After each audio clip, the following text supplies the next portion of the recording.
अजित पवार हे राष्ट्रवादीकडून उपमुख्यमंत्री पदाचे दावेदार आहेत आणि तशी मागणी राष्ट्रवादीच्या कार्यकर्त्यांनी केलेली आहे।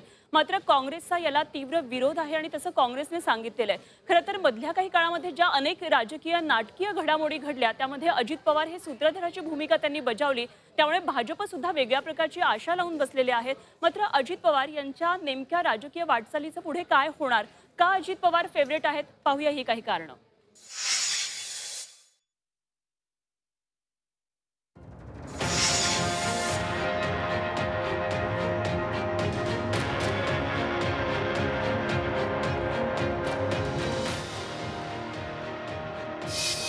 ते कधी रुसतात,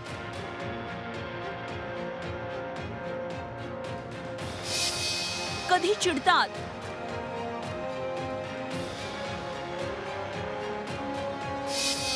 कधी रागावून बसतात,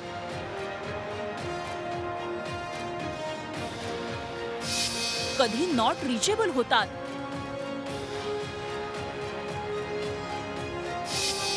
कधी थेट राजीनामाच देतात।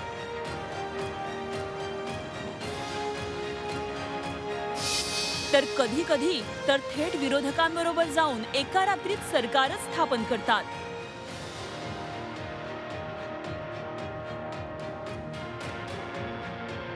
आणि एवढं सगळं करून पुन्हा रात्री माफी मागायला सिल्व्हर ओक वर जातात। एक अजबच रसायन अजित पवार। अजित पवारांनी वाटेल ते केलं तरी राष्ट्रवादीच्या नेत्यांना अजित पवार हवेहवेसे वाटतात।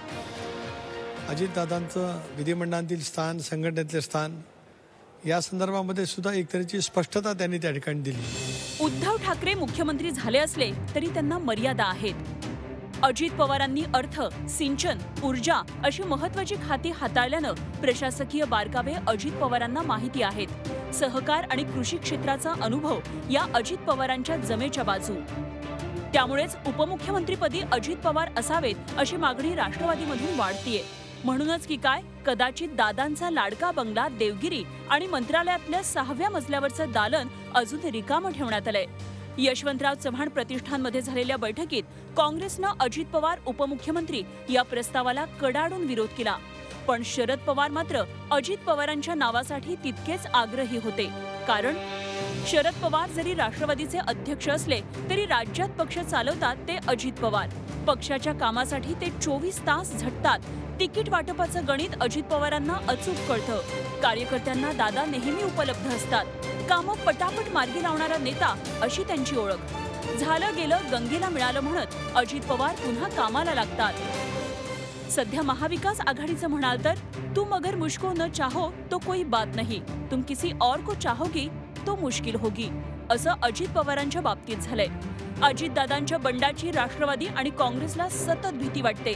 शिवसेनेला प्रशासन चालवण्यासाठीही अजित पवारांची गरज आहे आणि अजित पवार हे सरकार पाडून पुन्हा आपल्याकडे येतील अशी भाबडी आशा भाजपही बाळगून आहे।